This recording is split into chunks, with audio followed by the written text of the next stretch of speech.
So I recently worked with a boy in a school who would resist going to the toilet. He's toilet trained. He'd resist going to the toilet because of the toilet flushing. He really didn't like the toilet flushing and would become quite anxious and quite scared. Now, for him, it was due to the sound. So the toilets in school were really, really loud, and they had like the base bit where all the water is, it makes a really, really loud noise as well. So it wasn't just the noise of the water, it was the noise of the churning, refilling in the tank as well. So try and recognise that if that's the case, we can't stop them from going to the toilet. We want to encourage them to be independent.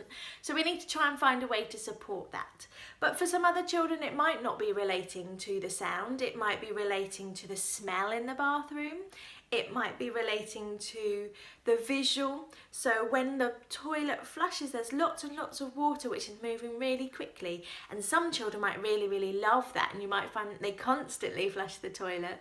Whereas others might become really overwhelmed and scared from that because there's a lot of visual information happening really, really quickly.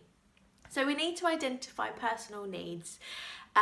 Toilet flushing, we want to try and support that because that's promoting independence, that's helping them to progress and do things by themselves. So we need to recognise exactly which sense, what is the reason, what is the sensory difficulty that they're having, and then once we've identified that, we can help to support it. The way you can identify it is by looking generally at their life and see at other points, are they sensitive to sound? Do they avoid visual stimulus?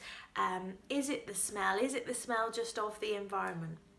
So this boy was fine flushing the toilet at home, and the toilet at home was a lot quieter. So he was able to then be independent at home.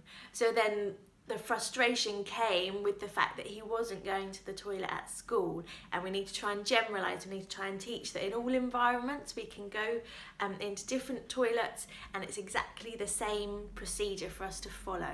We need to have those experiences for our senses to be able to process them, so that the next time it's going to be that little bit easier for us to do.